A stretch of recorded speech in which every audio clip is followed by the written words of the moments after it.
Hari ini dunia menyaksikan bukan hanya peperangan antar bangsa, tetapi benturan antara kemah Tuhan dan para pemimpin yang menentangnya. Dalam satu malam yang penuh api, dalam keheningan yang diteriakkan langit, 5 petinggi Iran, pemimpin militer, perencana kehancuran, penumpah darah, binasa di tangan pembalasan surgawi. Dan ini bukan kebetulan, ini adalah hari murka, hari Tuhan yang telah dinubuatkan, hari ketika langit tidak lagi diam dan bumi pun ikut gemetar. Bagian 1, nubuat tentang bangsa yang menyentuh Israel. Zakharia pasal 2 ayat 8 berkata, "Barang siapa menyentuh kamu, berarti menyentuh biji mataku." Iran bukan hanya menolak perdamaian, mereka membentuk strategi penghancuran Israel. Mereka membiayai Hamas.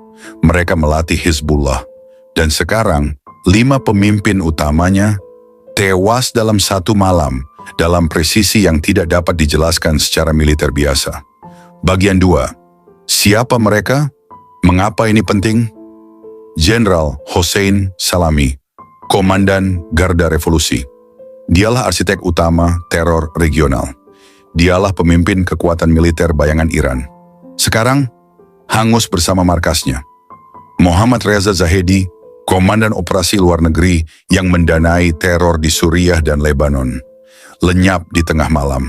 3 lainnya, ahli strategi nuklir, kepala jaringan rudal, dan penasihat senior spiritual, semua dikirim ke kekekalan.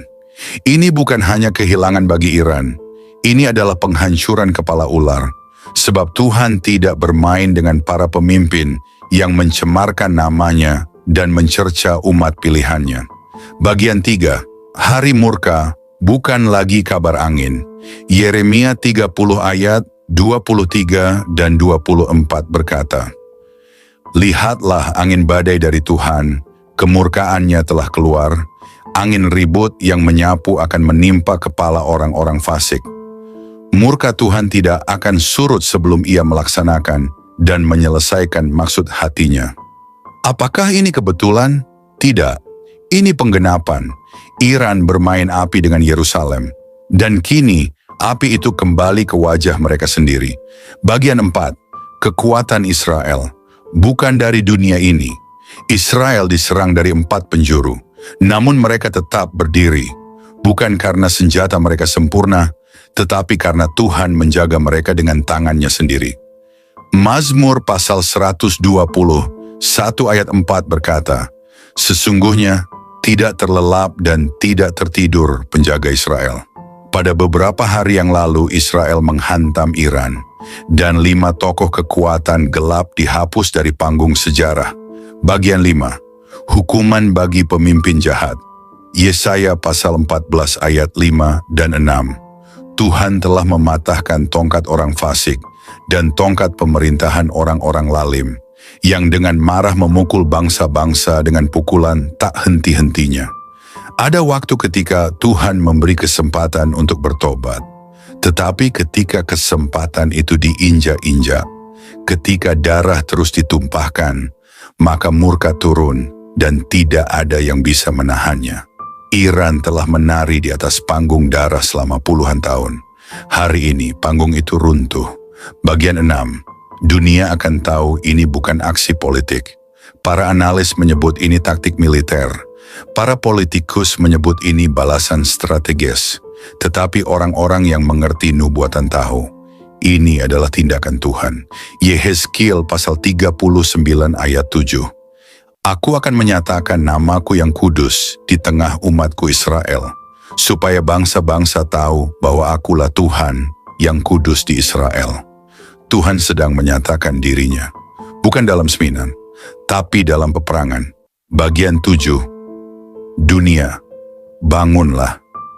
Jika Tuhan bisa menjatuhkan 5 tokoh penting dalam satu malam, jika markas yang dijaga militer super ketat bisa hancur hanya dengan 1 komando surgawi, apa yang membuat dunia berpikir bahwa mereka bisa terus mengejek Tuhan tanpa konsekuensi? Hari murka itu nyata, dan ini baru permulaan. Kebangkitan Tuhan dalam murkanya sedang melanda Timur Tengah. Bagian 8, Semua sudah tertulis, dari Yesaya sampai Zakaria, dari Yehezkiel sampai Mazmur. Kitab suci sudah memberitahu apa yang akan terjadi kepada bangsa-bangsa yang menindas Israel. Dan sekarang kita melihat nubuatan itu hidup, bernafas, dan menggelegar di layar berita dunia. Ini adalah firman yang sedang digenapi. Bagian 9. Umat Tuhan harus bangun. Kita tidak bisa lagi pasif. Kita harus berdiri bersama Tuhan, berdiri bersama Israel, berdiri di pihak nubuatan. Wahyu pasal 22 ayat 11 dan 12. Yang jahat, biarlah tetap jahat. Yang suci, biarlah tetap menguduskan dirinya. Lihatlah, aku datang segera, dan aku membawa upahku untuk membalas setiap orang menurut perbuatannya. Saudara-saudari, jika 5 pemimpin jahat bisa lenyap dalam semalam, apa jaminan manusia biasa bisa berdiri tanpa pertobatan? Hari ini adalah hari kasih karunia. Besok bisa jadi hari penghakiman. Jangan tunda pertobatan. Jangan abaikan peringatan. Tuhan telah bicara melalui langit yang terbakar dan bumi yang bergetar. Mereka memiliki kekuasaan. Mereka memiliki senjata. Mereka memiliki pengaruh global, tetapi mereka tidak memiliki perkenanan Tuhan.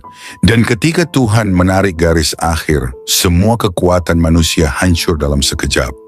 Hari ini Tuhan mengolok para musuhnya, dan dunia menyaksikan.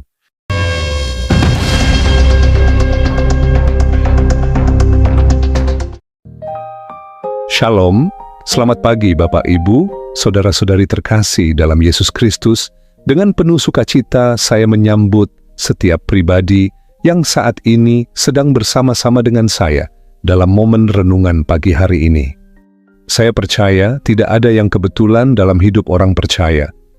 Bila hari ini kita masih diberi napas, kekuatan, dan kesempatan untuk hidup, itu semua karena Tuhan memegang hidup kita dengan tangan-Nya yang penuh kasih.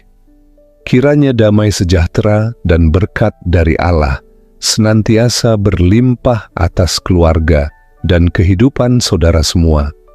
Sebelum kita bersama-sama merenungkan firman Tuhan, mari kita berdoa.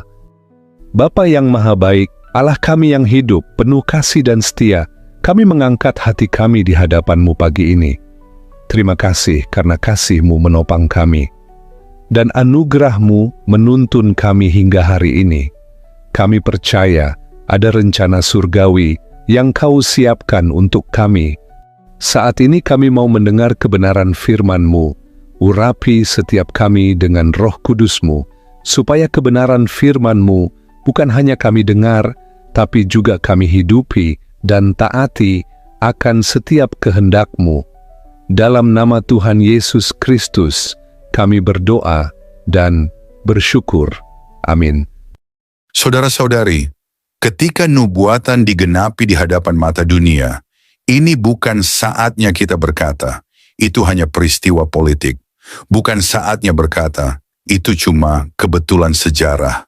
Ini adalah saat untuk gemetar di hadapan Tuhan.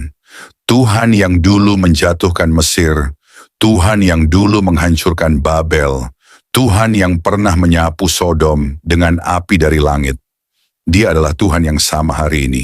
Dan malam itu langit Teheran menjadi saksi ketika tangannya terulur dan 5 orang pemimpin jahat binasa dalam satu malam.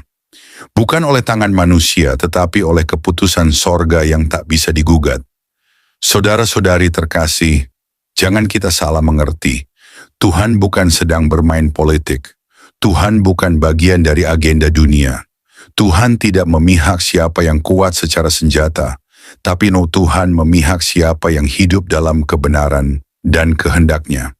Dan ketika sebuah bangsa, siapapun itu, berani mengangkat tangan melawan umat Tuhan, ketika para pemimpin berdiri dengan sombong dan menumpahkan darah sambil mencemooh Yerusalem, maka langit pun tak akan tinggal diam.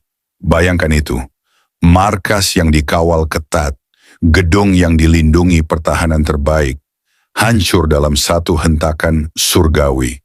Bukan hanya 1, 2, tapi 5 tokoh besar Iran, musuh besar Israel, lenyap dalam satu malam. Ini bukan tentang senjata, ini bukan tentang teknologi, ini adalah pernyataan ilahi. Tuhan sedang bicara kepada dunia, akulah Tuhan yang kudus di Israel. Dan jika dunia masih menolak mendengar, apa yang akan terjadi berikutnya? Jika dunia masih menyombongkan teknologi, kekuatan ekonomi, jaringan aliansi, Tuhan akan membuktikan sekali lagi bahwa tidak ada satu pun dari itu yang bisa berdiri ketika Dia murka. Tuhan tidak bisa dilawan, Tuhan tidak bisa dilupakan, dan Tuhan tidak akan dibungkam oleh kesombongan manusia. Saudaraku, mungkin engkau berkata, itu jauh di Iran, itu bukan urusanku, aku hanya orang biasa. Tapi dengarlah, kalau 5 pemimpin besar yang berkuasa, yang punya pasukan dan intelijen, bisa binasa dalam semalam tanpa bisa menghindar, siapa yang bisa menjamin hari esok milik kita? Pertobatan adalah satu-satunya perlindungan di bawah langit murka. Bukan agama, bukan gelar, bukan jabatan, bukan popularitas. Hanya pertobatan, hanya ketaatan, hanya darah anak domba. Hari ini adalah hari peringatan. Hari ketika Tuhan berfirman lewat dentuman roket dan langit yang menyala. Hari ketika Tuhan berseru lewat kehancuran mendadak dari markas para penumpah darah. Berbahagialah orang yang mendengar. Celakalah orang yang mengabaikan. Berbahagialah mereka yang berdiri di pihak Israel, karena mereka berdiri di pihak nubuatan. Tetapi celakalah mereka yang menyentuh biji mata Tuhan, karena mereka akan menyentuh murka kekal. Jangan berpikir Tuhan lambat bertindak. Ia hanya panjang sabar, tetapi ketika penghakimannya datang, Ia tidak akan menunda sedetik pun. Saudaraku, engkau masih hidup hari ini, bukan karena kuat atau hebat, tetapi karena Tuhan masih memberi waktu untuk bertobat. Tapi sampai kapan? Hari murka sudah mulai. Langkah kaki sang hakim sudah terdengar, dan benteng dunia yang sombong mulai runtuh satu persatu. Jangan biarkan waktumu habis dalam kelalaian. Jangan biarkan malammu menjadi malam terakhir tanpa pertobatan. Jangan tunggu langit di kotamu terbakar, baru sadar bahwa Tuhan sedang bicara. Bangunlah umat Tuhan, berdirilah dengan kebenaran, karena waktu tidak akan kembali. Dan biarlah setiap serangan yang terjadi, setiap kehancuran yang menimpa para musuh Israel, menjadi lonceng yang membangunkan roh kita dari tidur panjang. Tuhan sedang datang. Dia sedang membersihkan tanahnya. Dia sedang menyingkirkan musuhnya. Dan Dia sedang memanggil umatnya untuk tidak tinggal diam. Hari-hari kasih karunia hampir berlalu, dan hari-hari penghukuman sedang dimulai. Maka bertobatlah. Hari ini.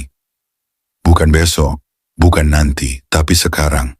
Karena sebagaimana 5 pemimpin itu binasa tanpa aba-aba, demikian pula kedatangan Tuhan akan mengejutkan dunia. Saudara-saudari, langit telah berbicara, Tuhan telah bertindak. Kini giliran kita untuk menjawab, apakah kita masih akan diam atau akan bersujud dan berkata, Tuhan, pakailah aku, kuduskan aku, bangkitkan aku mau berdiri di pihak-Mu, sampai jumpa dalam penggenapan berikutnya.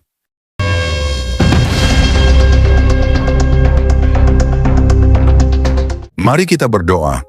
Terima kasih Tuhan Yesus atas firman-Mu yang kami dengar pagi ini. Firman yang menghidupkan, menguatkan, dan menuntun langkah kami dalam menghadapi hari yang baru. Kami bersyukur karena Engkau tidak pernah membiarkan kami berjalan tanpa arah. Engkau berbicara, Engkau menegur dengan kasih, dan Engkau meneguhkan kami lewat setiap ayat yang telah Engkau bukakan pagi ini. Terima kasih untuk hadirat-Mu yang begitu nyata.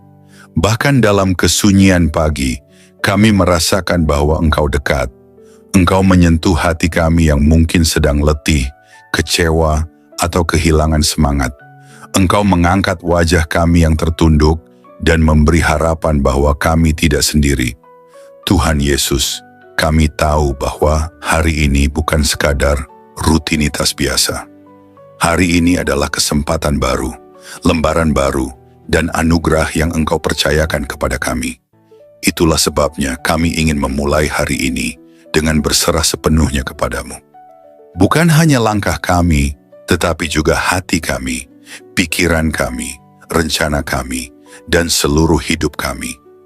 Ajari kami untuk tidak hanya mendengar firman-Mu lalu melupakannya, tapi tolong kami untuk menghidupi setiap kebenaran yang telah kami dengar. Berikan keberanian untuk taat, hati yang lembut untuk menerima teguran, dan kerinduan untuk makin dekat kepadamu hari demi hari. Jika hari ini kami harus menghadapi tekanan, berikan kami kekuatan untuk tetap berdiri teguh.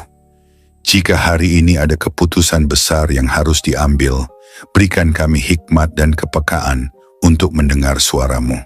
Dan jika hari ini kami harus menghadapi orang-orang yang sulit, ajari kami untuk tetap mengasihi dengan kasih Kristus yang lembut dan sabar. Kami juga berdoa, Tuhan, untuk setiap pribadi yang pagi ini mungkin berdoa dalam diam sambil menangis, yang memikul beban berat, yang sedang merasa tak sanggup melanjutkan. Tuhan, jamahlah mereka. Berikan pelukan kasih-Mu yang memulihkan. Berikan penghiburan dari Roh Kudus yang menenangkan. Bangkitkan kembali semangat hidup mereka dan nyalakan kembali api iman yang mungkin mulai padam. Bagi yang sedang sakit, kami minta kesembuhan-Mu. Bagi yang sedang berduka, berikan kekuatan surgawi.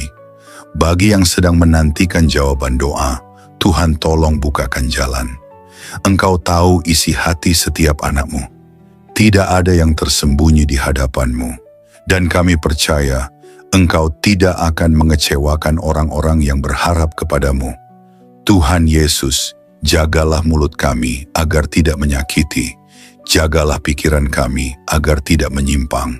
Jagalah hati kami agar tetap bersih di hadapan-Mu. Biarlah setiap langkah kami hari ini dipenuhi kasih dan kebenaran. Dan apapun yang kami kerjakan, biarlah semua itu mendatangkan kemuliaan bagi nama-Mu. Kami juga menyerahkan orang-orang yang kami kasihi ke dalam tangan-Mu.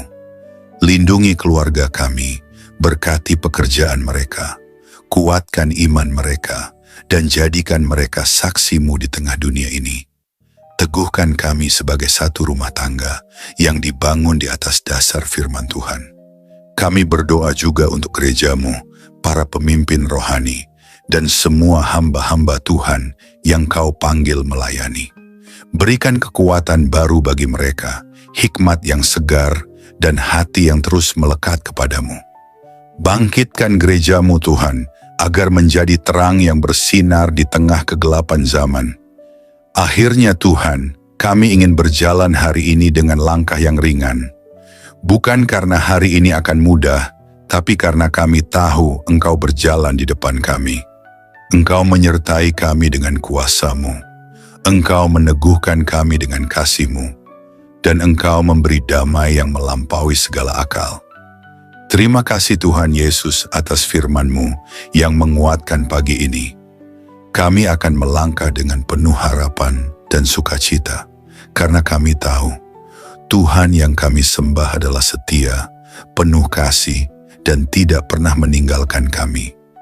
Kami serahkan seluruh hari ini ke dalam tangan-Mu yang perkasa. Dalam nama Tuhan Yesus Kristus, kami berdoa dan mengucap syukur. Amin.